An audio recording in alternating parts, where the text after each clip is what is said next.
Raining.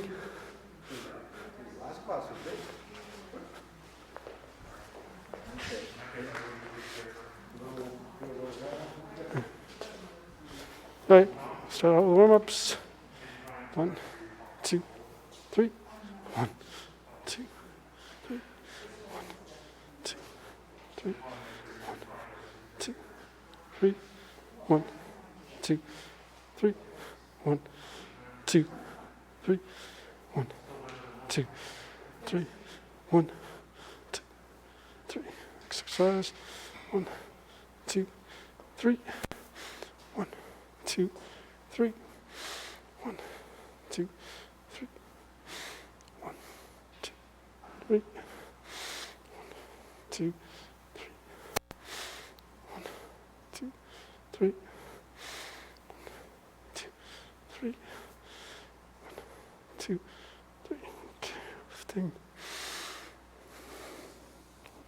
2. To the right. Left. To center. Breathe in. 1, 2, 3. 2, 3. 1, 2, 3. Center.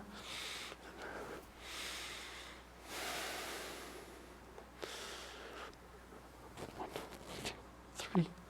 1, 2, 3. 1, 2, 3.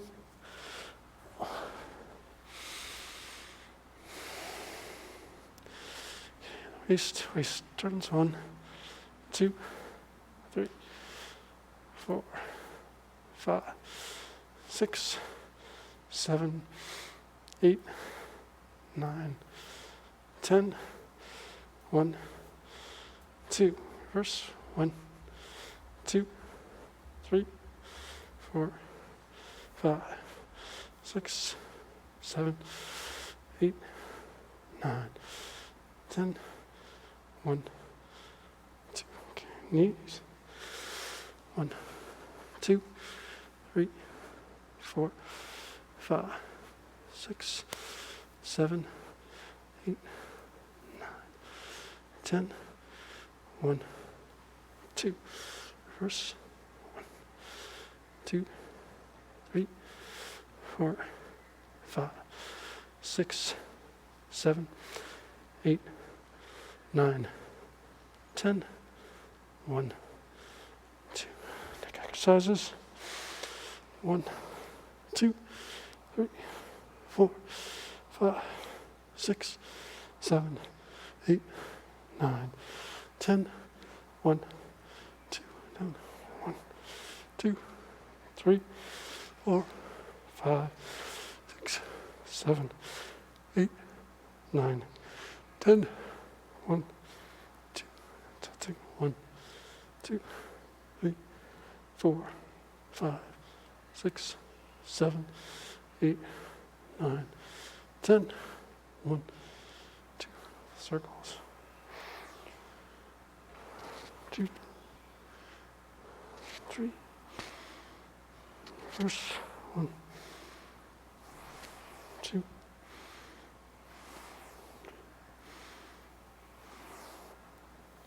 Front. 1, 2, 3, 4, 5, 6, 7, 8, 9, 10. 1, 2, 3, 4, 5, 6, 7, 8, 9, 10. 1, 2, 3, 4. Okay. Cross hands in front. Turn to the right.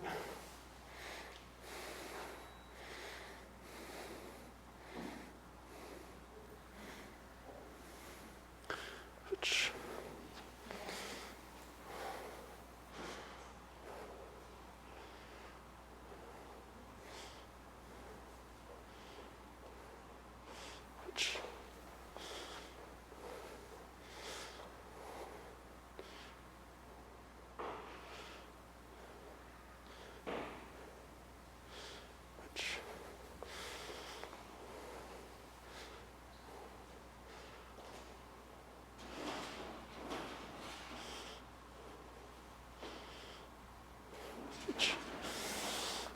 Stretch.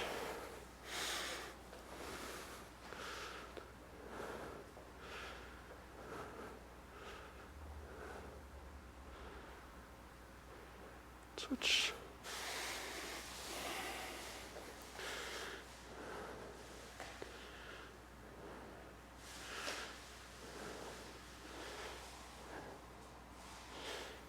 Switch.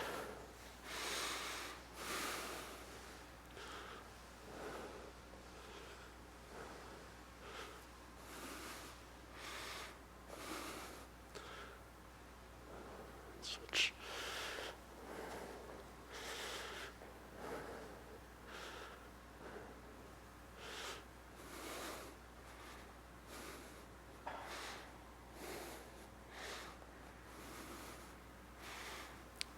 Center.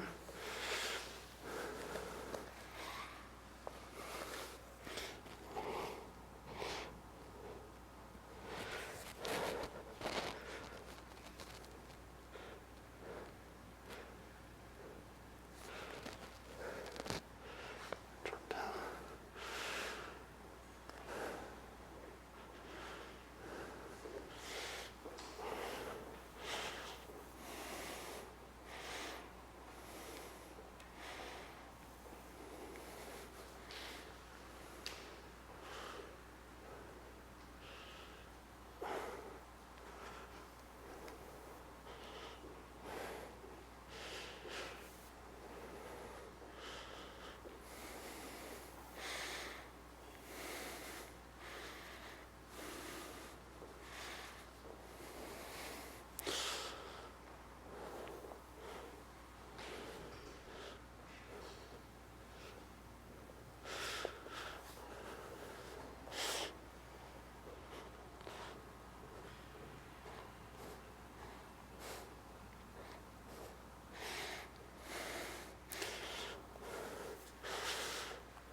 Up.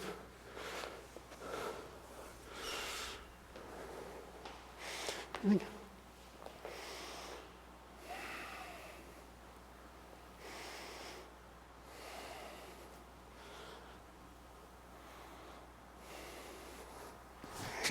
Start with some punches. Punch.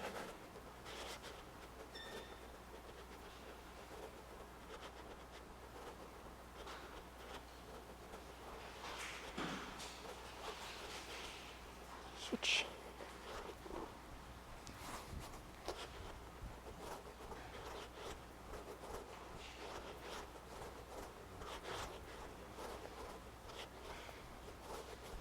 Side.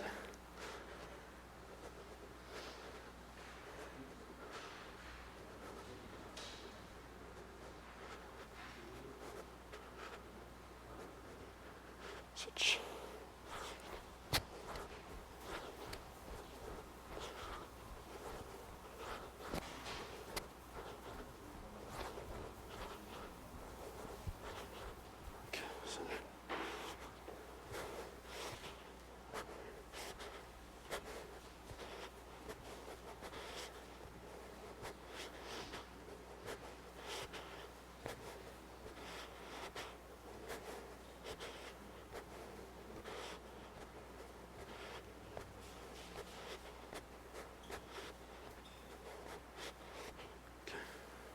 Set.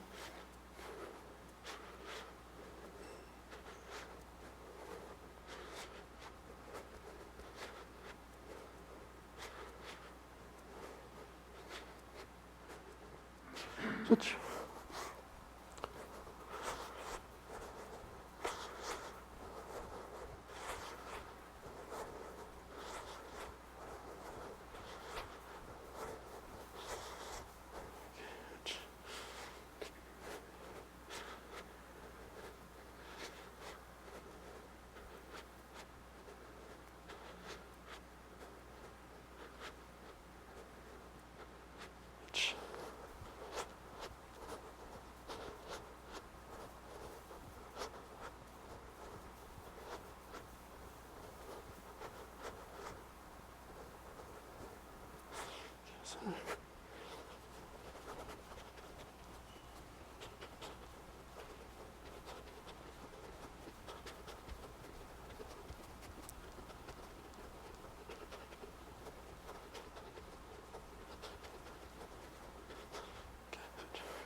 Low back. 1, 2, 3, 4, 5, 6, 7, 8, 9, 10. 1, 2. Low back.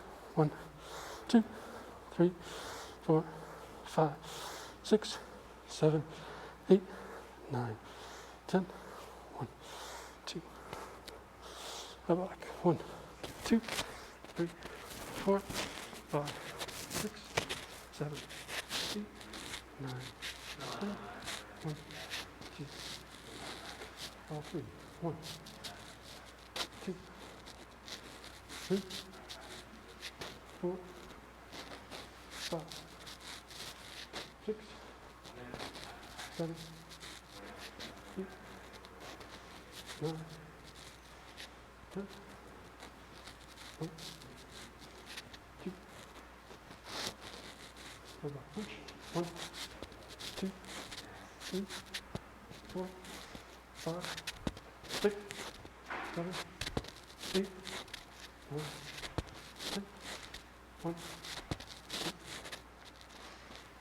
Hold on. Push. 1, 2, 3, 4, 5, 6, 7, 8, 9, 10. 1, 2. Push. 1, 2, 3, 4, 5, 6, 7, 8, 9, 10. 1, 2,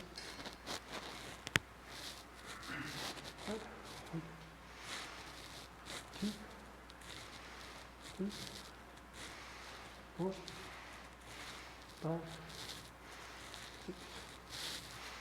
Back. 1, 2, 3, 4, 5, 6. Back. 1, 2, 3, 4, 5, 6, 7. 1, 2, 3, 4, 5, 6.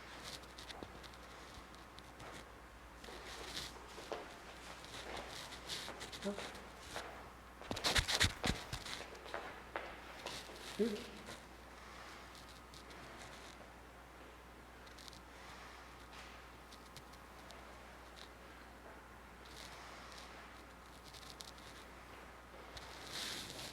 Kicks. Front kick. 1, 2, 3, 4, 5, 6, 7, 8, 9. Pitch. 1, 2, 3, 4, 5, 6, 7, 8, 9, 10. Heel kick. 1, 2, 3, 4, 5, 6, 7, 8, 9, 10. 1, 2, 3, 4, 5, 6, 7, 8, 9,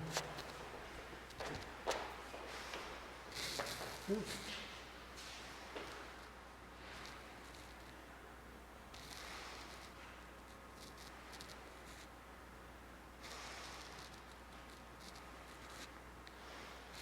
Do a leg kick. 1, 2, 3, 4, 5, 6, 7, 8, 9, 10. 1, 2, 3, 4, 5, 6, 7, 8, 9, 10. Okay. Straight leg kick. 1, 2, 3, 4, 6, 7, 8, 9, 10. Good. 1, 2, 3, 4, 5, 6, 7, 8, 9, 10. Okay, round kick. 1, 2, 3, 4, 5, 6, 7, 8, 9, 10. Switch. 1, 2, 3, 4, 5, 6, 7, 8, 9, 10. 3.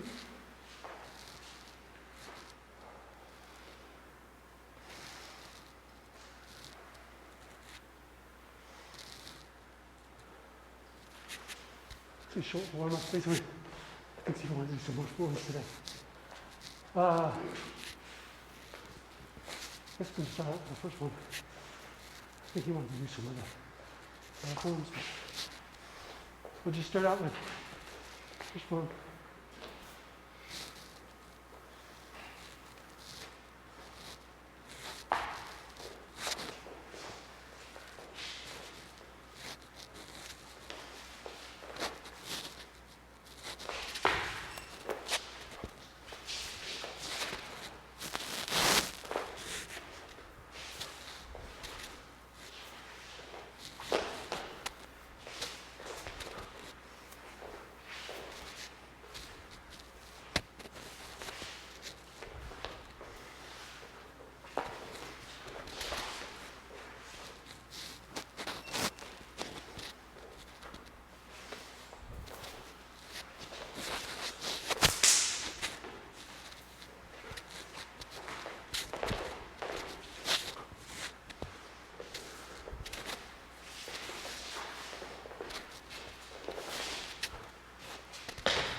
Okay.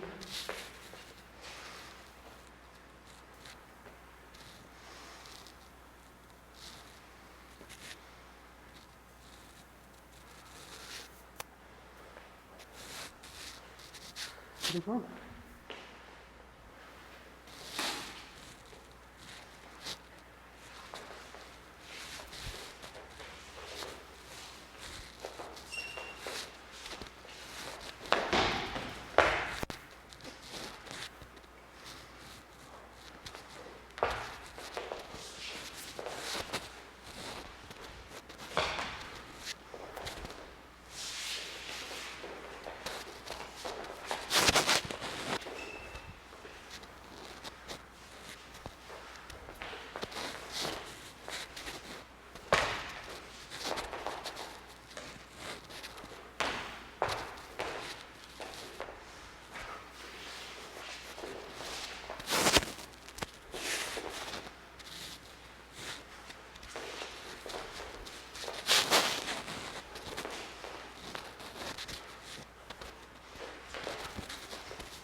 I fix my microphone.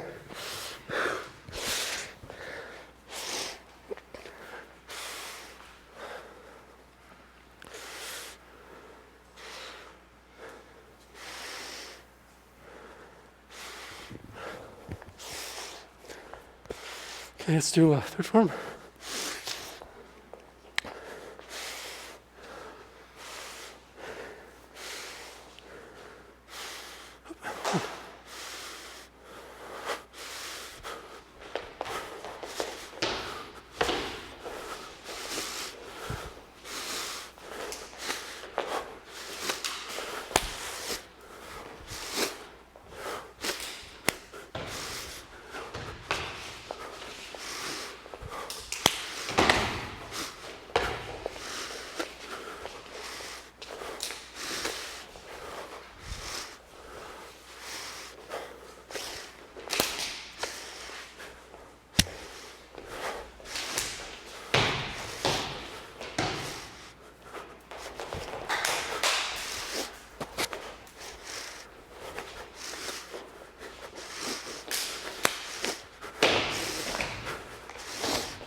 I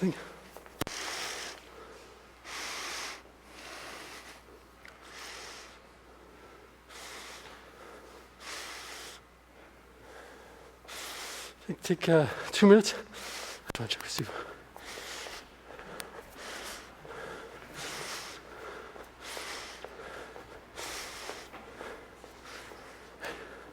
Just gonna check with you. Hold on. Oh, sorry. Is there anything special you want to work on? Any forms you want us to focus on, or should I turn this off? No, you leave it on. Yeah. Or you want me to? Oh, I wasn't sure if you were going to talk. If you were going to talk, I do.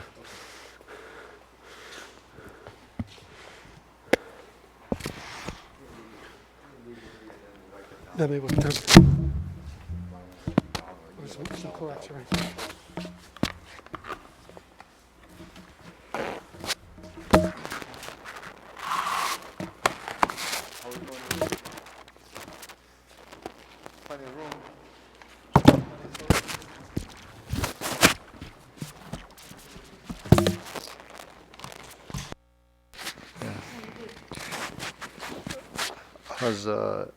How's the newer people doing? How's that couple doing? They doing okay? Different sorts of problems, but they're very Yeah. determined. They come once a week. So we got a new program coming for September. It's going to go out in email, and we have a new payment policy and a new schedule.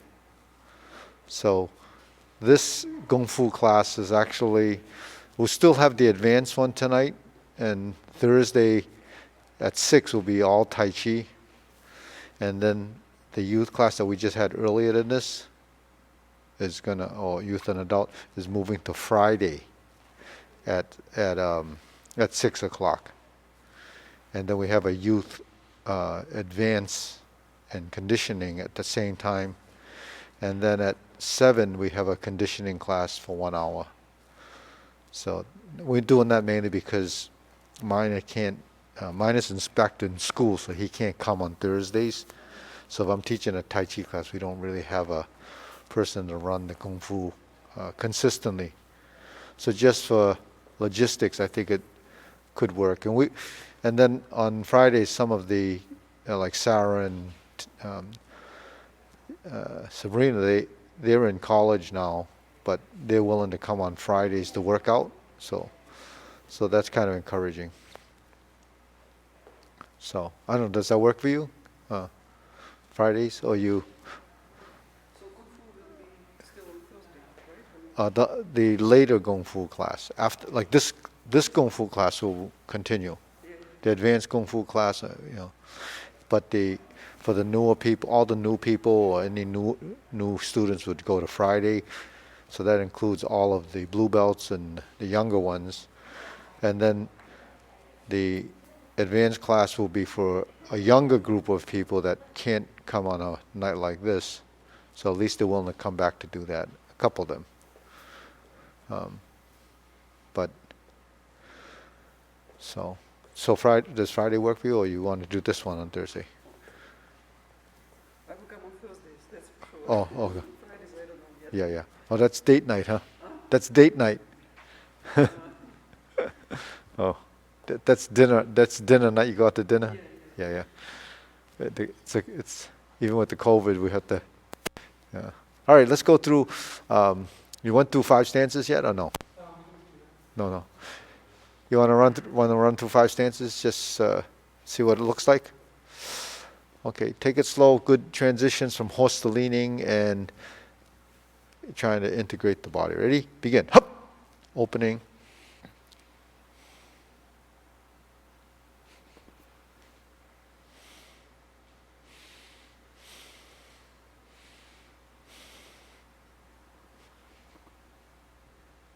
Okay. Close or salute. And then, so when we do a salute, turning like this is important. So when we look at the stance, when we bend the knee and we turn, we'll go like this. The body, so this position, we don't want to leave the torso like this and just step. You want to step and turn. See, so that, and then you step up with the leg. So you break it into 2 separate motions. So this goes as 1, this goes as 2. Now you're still set up here, then you can turn. See, so that's something that's not picked up in the very beginning. So we have to get. So just take a look at this. If we go like this and I turn like this, right? This knee and this is in line. When you do your butterfly, that's the same leg position, right? So that's what we have to understand as a, body intelligence. So when we're like this, there's no difference in that and this. That's really the same position. See? You see? So the footwork, we have many variations of the hand technique, but the footwork is the same. Footwork is the same, just that it's a different, we're doing this. So that's just upper movement, lower movement. What combinations of upper and lower movements are you putting together? So the consistency has to be within the framework of that position for balance and setup for the next movement. So as you progress, those setups become better and better, and they become instinctual, because this is here, this should be here. So it's really something that we don't maybe think about in the beginning, or because when we learn things, it's always different until you find out that it's really the same thing, the category of movement, right? So that's where, it falls into fundamentals, falls into categories, falls into like the scales, so these are our fundamental motions. So, okay, so let's go from there. Ready? With the salute. 1, 2, 3, 4. Back. So when we step up, try not to do this. Yeah, too big, because you're coming from here. Think about this. Come out, come across. Right? Come across. Because if you start to move the elbow out like this, then that transition is not as good. Why? Well, if someone throws a punch at you, if you're going to go like that, you leave yourself open. If you're blocking a punch, you want to be here, right? Isn't that it's most efficient way of doing the movement?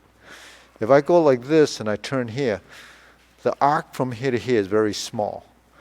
If I go like this, the arc is big, but it also opens you up. And you're already in a horizontal position, so how can you get any action? So the first thing you want to do is come to here. The second position is there. On this side is here, the second position here. So as vertical and horizontal transitions become blended, it becomes much more efficient and it's much more condensed. So while I go like this and turn to here, well, what about this? Right? Same thing. So just that this goes through this, so your hand actually goes through a spiraling into a position that's like this. So you get this as a motion. See? So that becomes a two-dimensional motion that makes the movement more effective. So this is just kind of refining some of the movements that, you know, we know what the end position should be, but how does it look and how does it get there? That has to be fixed. So, you know, it's like this. It's like a variation of combining the action to create that, right? So really something you have to come through your center. Approach the center, then your movement will be efficient. Not a lot of waste of movement. But take it slow. When you're redoing a movement, take it slow because you have to reprogram it. If you rush through it, then it's going to be missed again. So this becomes reaching. This becomes driving it from somewhere else. So this is just, you know, to give you, yeah. No, you do. You do your move. Yeah. So it can be, doesn't have to be coming, just like that. Because while this is here and we're thinking that's what's being used, it's here, right? That's your bridge. Right? So when you're here, this is your bridge. While we're thinking we're using this, because that's what I mean by you're reaching and going out, because you think I'm going to block it like that. But you're not using this. You're using this. So essentially, actually, all I have to do is this. The punch comes, right? Right? So very little, there's minimal movement, right? Because the hand's here, and it's there already. So between here and here is small. Between here and here, it becomes big. So which one's going to be faster? The shortest distance, right? The shortest distance, and it becomes much more efficient. So you really don't need to bring it up. And actually you lose accuracy when that happens, because now you have a longer range. So the longer the range, the less error there can be. But if I'm here, you can't go wrong because it's right there already. So that's what efficiency of movement and accuracy and precision is. So that's why when we do Yehimon, or we do some of the other movements, it's very small. Because it's very small, it's very efficient. Because very efficient is very accurate. So the precision movement comes from small movement. When movements are big, like in Tai Chi, it looks expansive, but it's not effective because it's really useless. You're not using the movement correctly. So that's something that we try to understand as a concept, and then we can refine the movement by some of it being reduced and finding reduction through integration, reduction through dimensional change. So that gives you, a lot more insight about how we try to work our movements. Okay, so let's go from there. Ready, go. Up.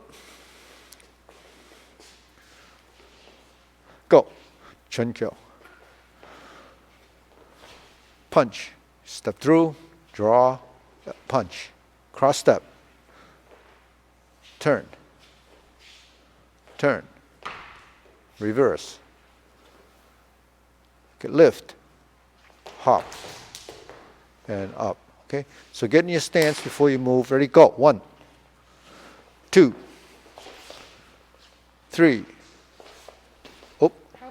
4, 5, 1, 2, 3. Reverse. Pause. Oh, no, pause. Pause. Okay. Pause. No, relax the wrist. Straight. See, when you're here and we turn, the first thing you have to do to get your balance is not lift the hand and the leg. You're not there. You have to shift to here, then come to here. You see, so that's really that little minute shift. You have to shift first. Shift, yeah. But don't shift abruptly. Shift softly to, yeah, not too quick. You know, break it down so your body knows to go. Again, try it again, yeah. So you know what it's missing? No. The ankle. This one. Go, lean, yeah. Yes. Don't pass, don't lose your ankle, yeah. Okay. Because you're not in your ankle, you're not in your foot, you're not in your stance, you lose your position. Thank you. So that's really something that you gain through shifting a weight and from Tai Chi and from transitioning. So the most important part of shifting is to get your body weight over that, and then you can turn, and then, so it's all about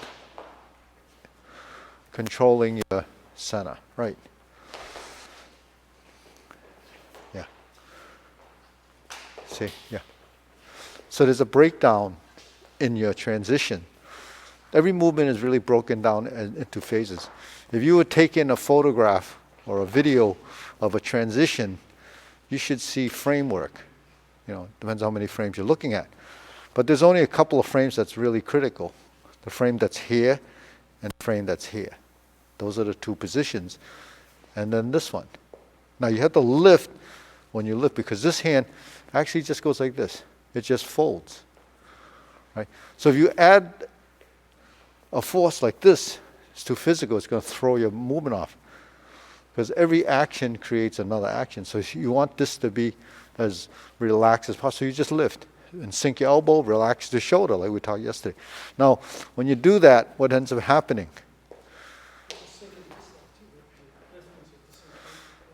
No, you can just lift. You don't have to sink. Actually, some styles sink, but it's too tight. So you want to just lift. Because in the lift, you turn, right? Now when you lift, you won't want too much strength here. Why? It makes your movement top heavy. If you're top heavy, you become unstable. You should be heavy here. So you never want to be top heavy, because too much force up on top throws you off. So that's, you know, that's a concept. Yeah, yeah. But if your leg work is correct and you're here, then when you shift, you're over your stance here. So that's something to, it's just something to be aware of. Yeah, but don't look down. Look over there, and then here. Yeah, so this should be here. Yeah. And then open the hip that way. Yeah, and then open this. Oh boy. And there. Yeah. This framework is fixed. This maneuvers. The leg is there. Now when you shift, push off the back leg. Not abrupt, no. You're here, just shift. Yeah, without jumping. And don't stand up too early. If you go like this, then you're trying to do this. You're here. Shift. Relax the hip. Bring this in and bring this up. You have to practice it broken like that to get the mechanism. Okay, so let's continue from there, because everybody's going, we can't spend an hour doing that. But, okay, let's go. What's that? I said if we did practice that for an hour, we'd probably do a lot more phenomenal. It might be good, right? Okay, go. Okay, take your time. Okay. Okay, here again. Okay, so I saw Justin do something that was a little bit big. So when you're here, right, not efficient. So when you're here,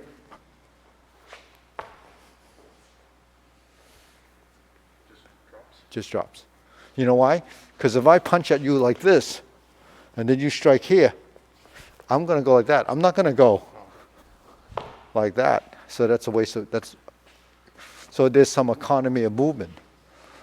Economy of movement is not to waste motion. See, so for effectiveness, efficiency, you have to be moving from here to here. Then you turn, and then it comes out. Yeah. Now when you throw the back fist, you have to point the elbow. You have to point the elbow first. Yeah. Yeah. So all these little setups become fundamental, because if you're teaching someone and they're watching you, they really can't pick up completely. But you just have to go through. So when you turn, you're here, and then it goes here.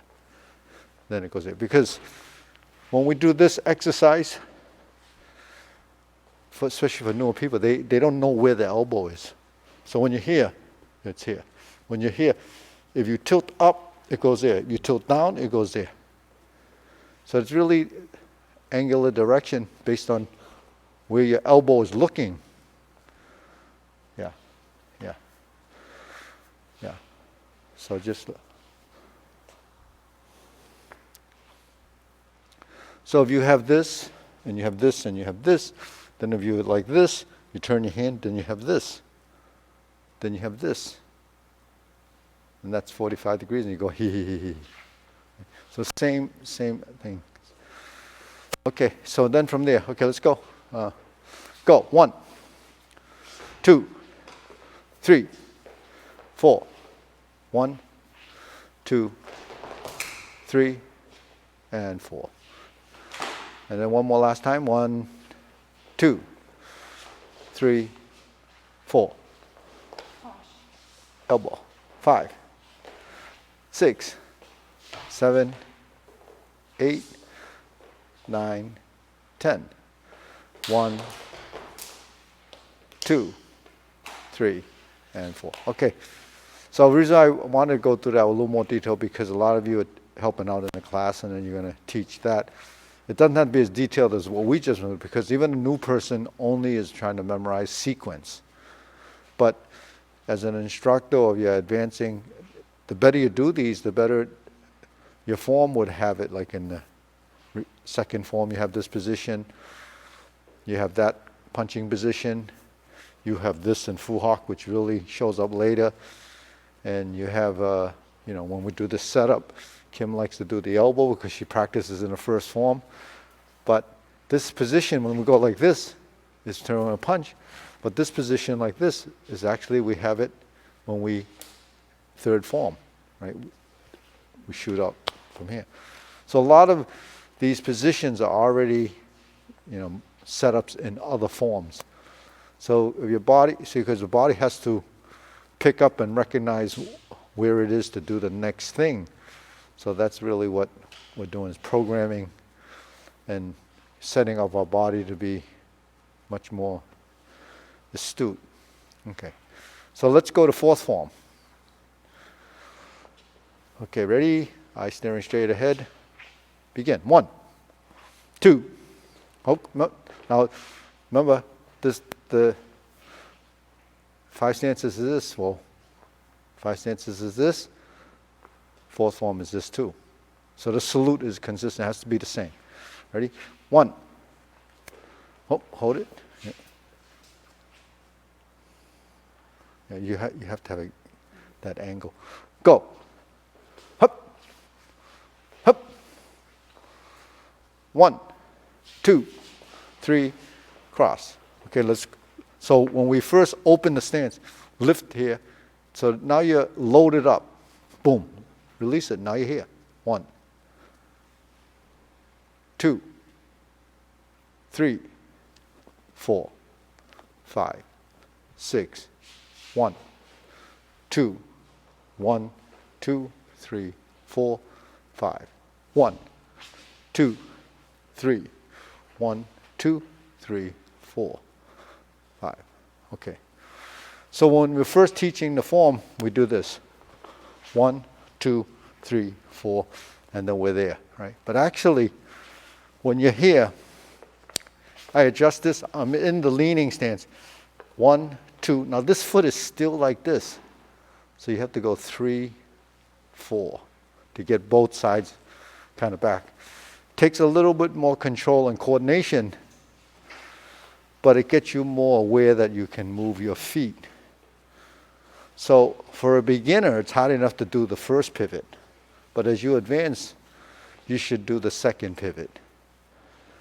Because when you get to a point where you're doing the iron wire form and you're pivoting your feet and you don't know how to pivot your feet, or you get the Gung Kuen and you're not pivoting your feet, then what hasn't been learned is that specific technique. Yeah, so I'm here, it goes 1, 2, 3, 4. Right? So that should be added as a transition so you can develop control. 1, 2, 3, 4. Yeah. So your feet can do that. And if you do that over time, it becomes a habit. So if you're doing Tai Chi or you're doing any of these transitions, your legs will know how to pivot. So what's that pivot good for? So there are techniques and effectiveness, but it's a motor skill to turn your hips inward and outward and inward, because you're utilizing the muscles that cross here. Those bands have to maneuver. So you're using that musculature to do that action. If you don't do an action that the body doesn't know, you don't develop it. So you want to preserve the joint so that it moves for some hip flexibility or just to get it to move in those directions, then, I think it's an important thing to have. We have a lot of hip problems. And if the hips are flexible enough, the stress is not going to be on the knee. A lot of knee stress is because of tight hips and inability to control that. So it's important to at least develop the insight that you have this movement, that when we're here, we have this, we have this, we have this, right? We have this, we open, right? Then we have to move, because we're here, we want to open or adjust. So we're here. 1, 2, 3, 4, 3, 4, 3, 4. So one of the things you can do is just practice that footwork on one side, right? So you have this one, which everybody does, then you have this one and this one, right?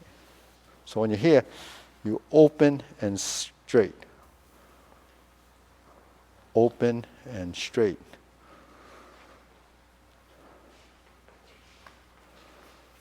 And then you kick that heel out one more time. Yeah. Yeah. See, because theoretically, when I'm here, right, when I turn like this one has to come to the front. And then this one opens, and then so your feet stay more parallel as they can. So it does take a little bit more opening of the thighs.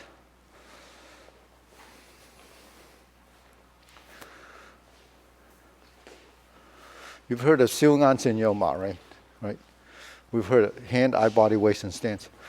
So the stance work is the last one, but it's the most challenging.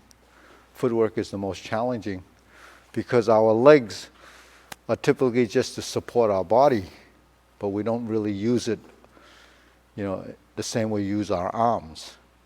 So as you build dexterity in the hands, which is natural, you have to build dexterity in your forearms, you have to build dexterity. So it moves up and then down. So the dexterity that you develop in the legs is much harder than, because you have to really work at it because it doesn't know. Then the torso is another part that doesn't know. So those bigger areas are harder to control because it's not wired for dexterity. The hands are wired for dexterity. That's why we can manipulate it. But can you develop dexterity in the other parts of your body? You know for a fact that you can do that by seeing people that, that maybe lose their arms or they're born without hands, they start to use their feet. I've seen some videos of people that can actually embroider with their toes, thread a needle with their toes. And they can bring the leg up to here and do all these things the same as we use hands. So that's not a natural thing. You have to really work at that.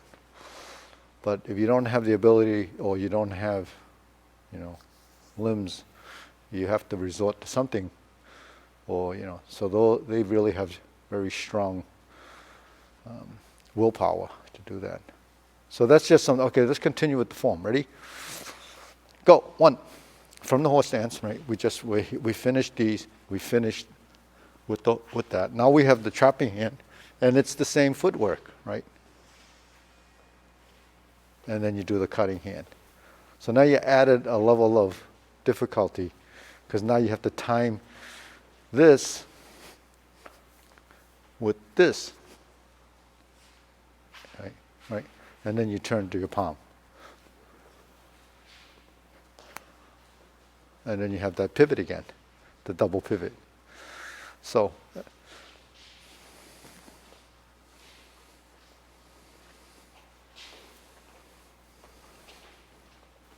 and then go, right?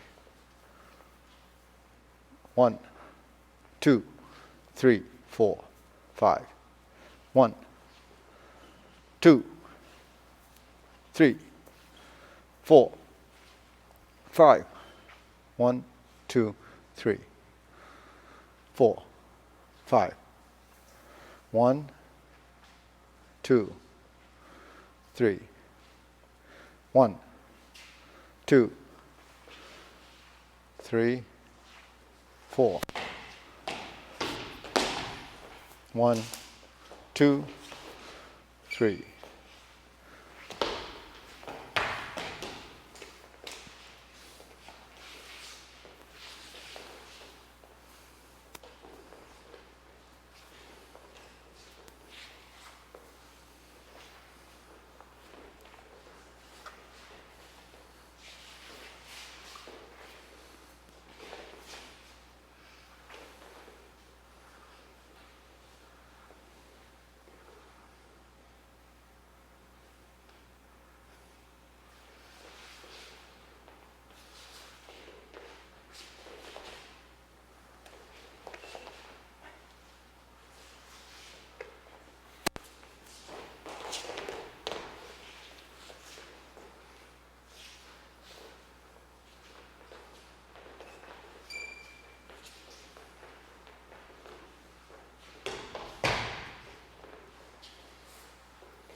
Okay, deep breathing.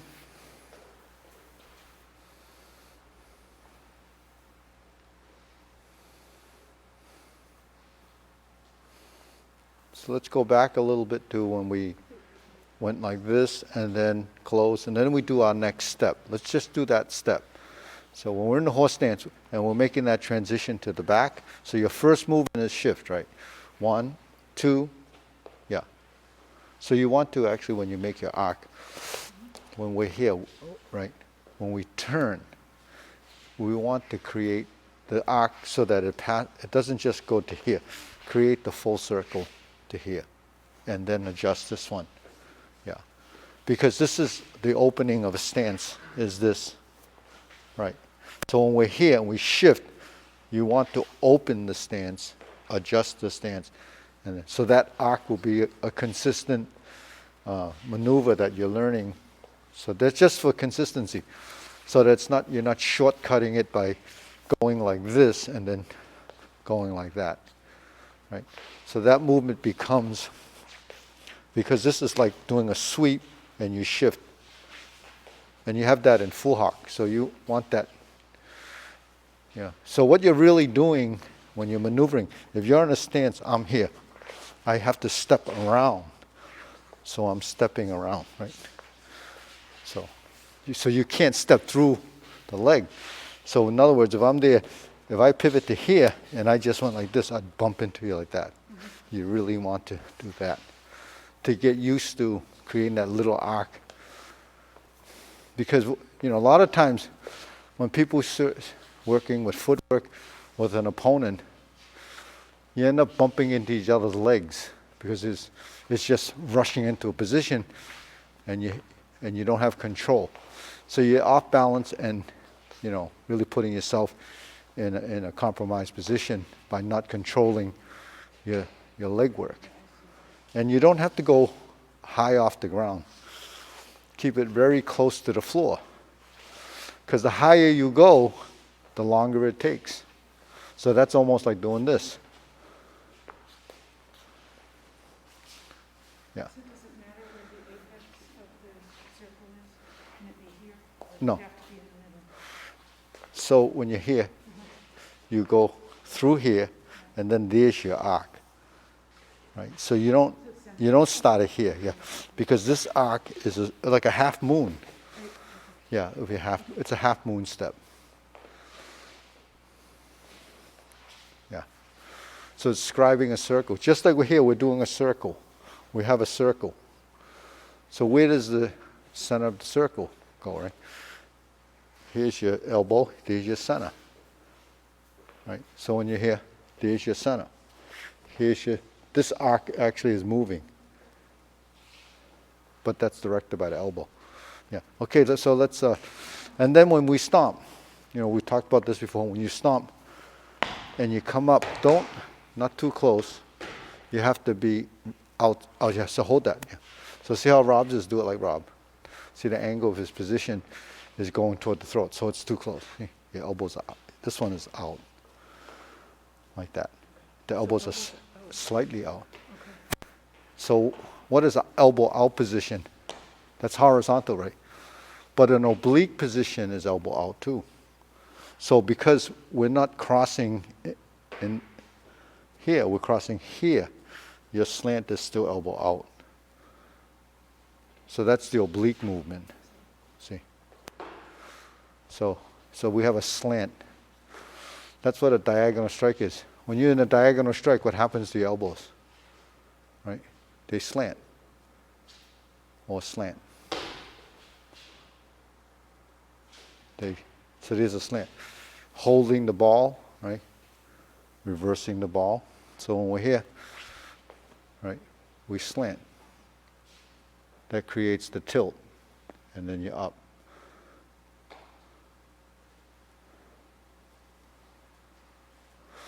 So your body learns to make the adjustment as you transition the leg.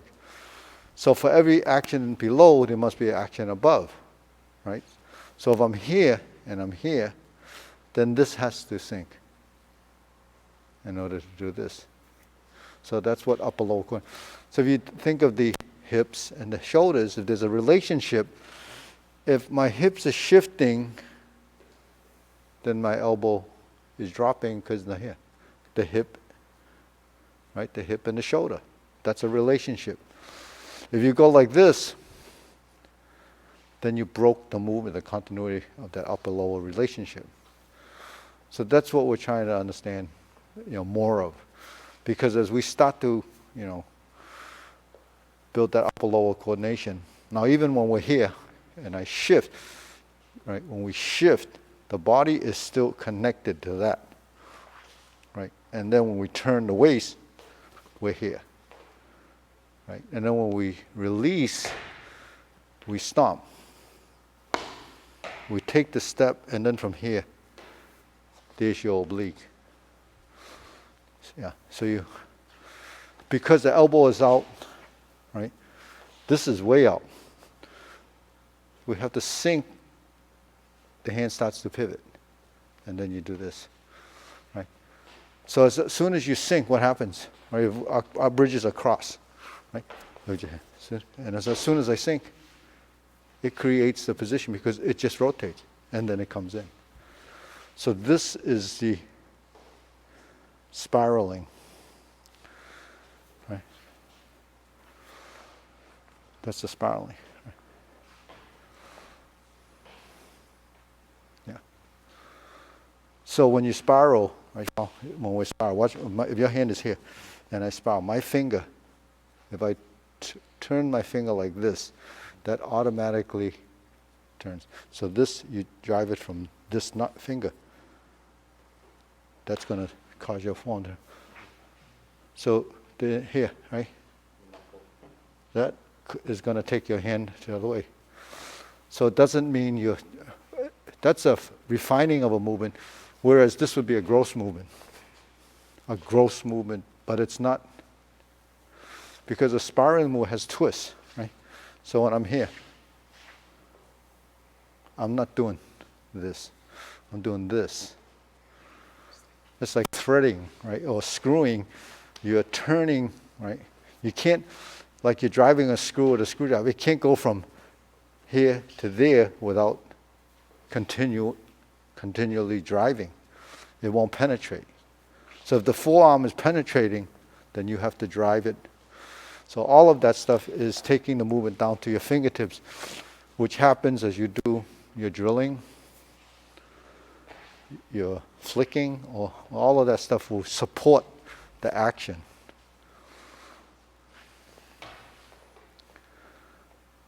Yeah.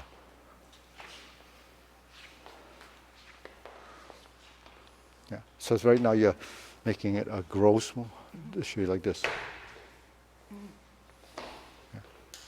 Yeah. So you need to drive it from here. Don't forget about this.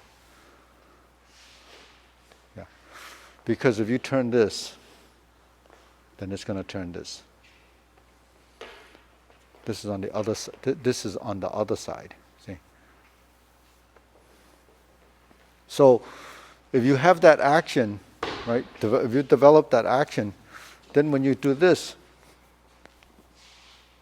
when you twist like this, then your movement will come in and it'll penetrate, right? So you see? So the driving of this index finger like this comes from the control of this finger, you see, right? So now you feel the difference. If you're just turning it like this, it's gross movement, but it's confused. It's not, doesn't really, right? Right, so it's different. Yeah. So it's an idea, it's a concept, but the thing is, yeah. So once now you feel the difference in the action, that it's coming in, and it's just driving, and it has, yeah.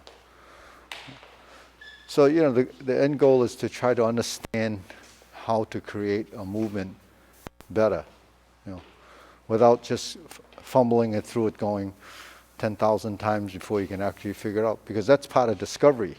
How many people have enough time to do each movement 10,000 times before you figure it out? You don't have enough time to do that. So you get, just an idea, and then you kind of work off of that. Okay, so let's go from there. We did that already, right? So then 2 munches, yeah. So then here, after you do this movement and you do your sliding step, this hand should be here. Go right toward the knee. That should be the same alignment, right? The same alignment to here. Then we have a step forward, and then we have that step, right? Good. And then you go to the elbow down, back fist, Song Quadri, double back fist, boom. And then next, butterfly.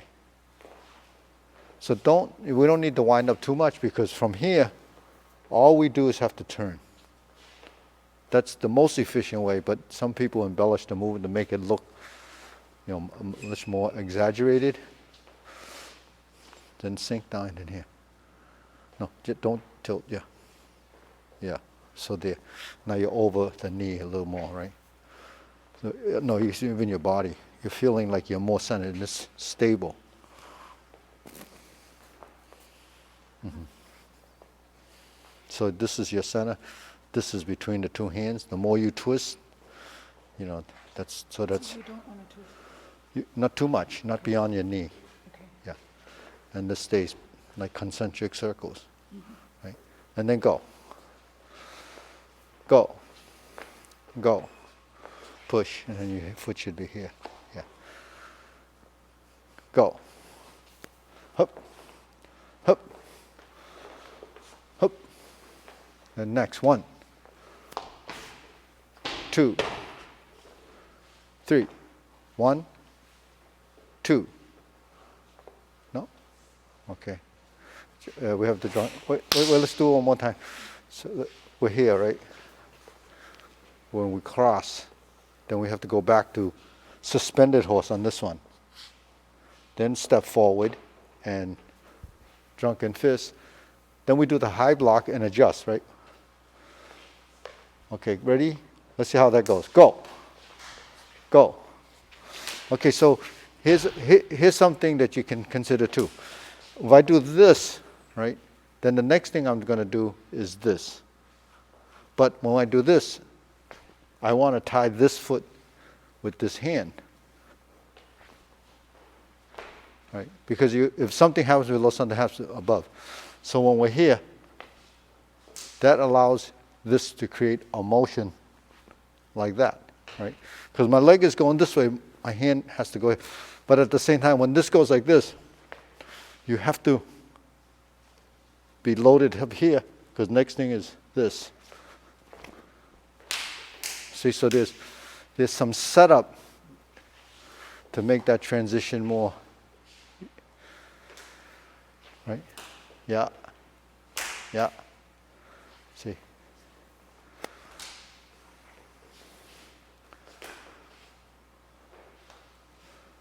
Yeah, and you scoop, yeah. So these are, all of this is tied together to set up, sink the elbow, relax the shoulder. You're here, here, here. This, if you want to turn here, you can actually even do that. Now this is here. This is your interim position. You're going to shift, step to here, and then here. Right? Here. So that initiates because now when we're here, now we're going to be here.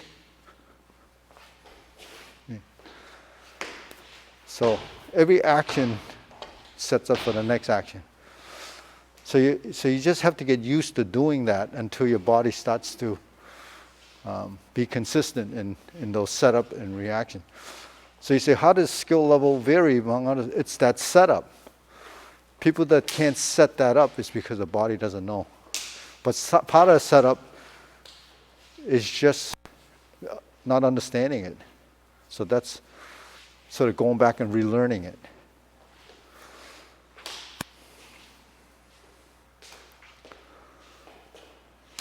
Yeah. Strike. No, you have to turn. When this is here, this is going this way. See? So we have to turn, right? We're here. Turn. So by the time this is here, you should be here. So that's the same as in the very first form. Right? So once you're here, then you're going to step through. So this you can actually step backwards like this, and then here. Yeah.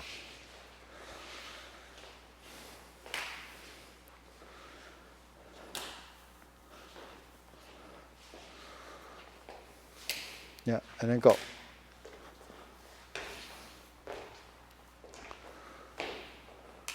Yeah.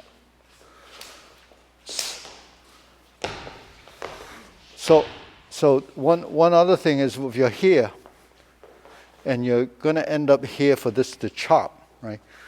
This elbow needs to, from here, needs to sink. Right? So it has to turn over. So when it's here and it's turning over, and this hand is here, when you chop, this should be like this. So it's no different from this. It's no different from this. You see, this position, the elbow should be in.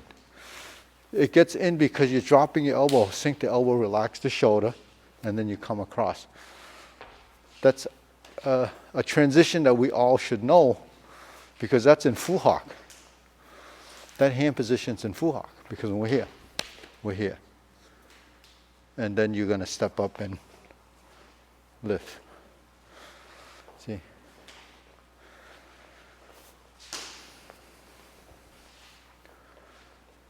Yeah.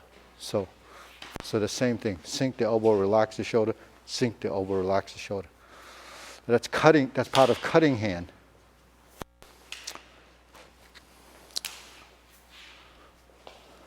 So, in third form, when students go like this and they cut, they really don't know where this hand should be. The elbow, when you sink and cross, this is the same position over the knee, but when you lift, this one is not back here. It's just like in Lau Soi Guen, right? So your hand should be here. Yeah, it doesn't come back to here. It doesn't come. It comes a little bit out. So this movement, really, on the way back, what people do is lead with the hand. You should lead with the elbow. Direct it from the elbow. Because when you're directing from the elbow, you're doing a cutting hand. If I go like this, I can't control this. If I go like this, I can control the direction much better. Because, so all you do is have to, and all that is pulling back. So when you do this, and you pull the elbow back, it's the same idea. You can't put your hands here. You have to sink the elbow and pull it back to get it here. When you drive from the elbow, then you open your chest and you lift your back. If you drive from here, you don't have any connection to the body. See, because this is in space. This drives the rest of this. So that's something that we have to be concerned with too. So, see, so the elbow is so important to lead the movement. So when your elbow, you lead the movement, but because your hand is like this, it's not good. It has to be here. So it has to turn like this. Because you want your wrist like this. You want this to be a hook. Because you're hooking, and that's what connects. So while I hook here, if I pull my elbow back, it's going to take it that way. It's the direction of your movement. So cutting hand, hooking hand, they're all the same idea. The elbow leads the movement. The elbow leads the movement. The mantis, the elbow, you think the elbow you're pulling here? No, you're sinking here. See, so it's the same idea. So all styles really have the same principle, mainly because we have the same body. The styles of the martial arts really doesn't dictate how you move your body completely. It's really your body dictating that that's the way it's supposed to do it. So there are a lot of little things, but the thing is,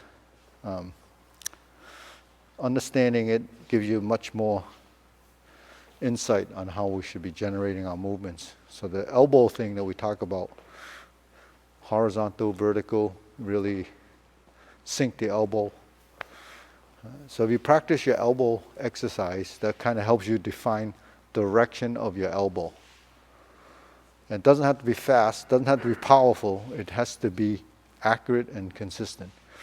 When you do an elbow, when you do a bick, when you do a pow, those all have to be dialed in the body so it knows how long, how far, where to go, what level. We're all at a, everyone here has spent so many years practicing. These are little things that, didn't resonate. We didn't pay attention to it enough to realize that that's critical. But that's, just par for everybody that learns, because everybody wants sequence and get through all of this and do it fast and furious and so forth. You actually have to slow it down and relearn it. So while people think, well, Tai Chi is so slow, but actually Tai Chi is just a training approach. Even in Hunga, we have to practice it slower in order for the body to know. Because if you want the hand to be there, and you're always going there, and it's always different, it's not good. So you have to practice it enough, then when it's there, it's always going to be there. That's how your body is formatted, or your brain is formatted as creatures of habit to do it over and over again. Now, we learn here, but then you begin to understand this. So if you tie your elbow in a direction like what we just did, right? This, then when you're here, if I pull my elbow back, it's really my body. Now it's there, but it's really directional. Your elbow should not be here. So when you chun kill, right, that's your chun kill. This is the shoulder height. It's a little bent here. This elbow should be here and there because of the body and the shoulder. Your shoulder tilts forward, right? So when your shoulder's here, it gives you strength here and here. And then from here, it's there, right? Now when you drive your punch, drop your elbow, yeah, and sink. So when you draw the chun kill, when you punch, so every action below, there's an action above. So if I'm here, I must have to sink here. Because from here, my elbow is going to come up like this. Let it go, yeah, here. Then the punch comes up. Then it's so elbow down, turn at the end. Yeah, so your punch it can't do that, right? So these are fundamentals, but the thing is, if you understand how that punch approaches, then you're going to have a good punch. Now you aim it towards your fingertip and move the hand, yeah. So that's how you throw a punch. It's in the shoulder. Now, even though that's a basic technique, everybody learns this reverse punch, chun kill, right? Chia chui, boom. But the thing is, when you're a new person, you don't have body control, and you can't control. All you're interested in is the punch. So that information doesn't need to be taught at the beginning level. As a person progresses, then it's important to understand the body mechanics and the body, how it should move. So you have to build your control of the components in your body so it becomes to connect.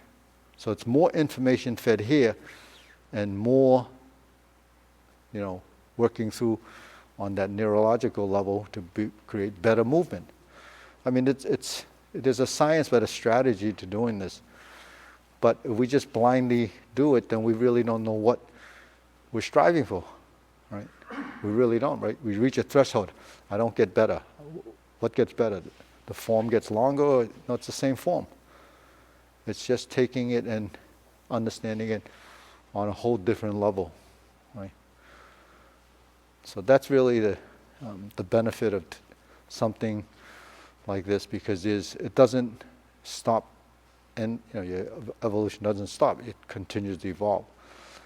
So you really will sort of metamorphosize into something else, like morphing into a butterfly. They just changes because of what happens, internally, externally, up here, everything. You really will be rewired. So, anyways, wu bao. Hup.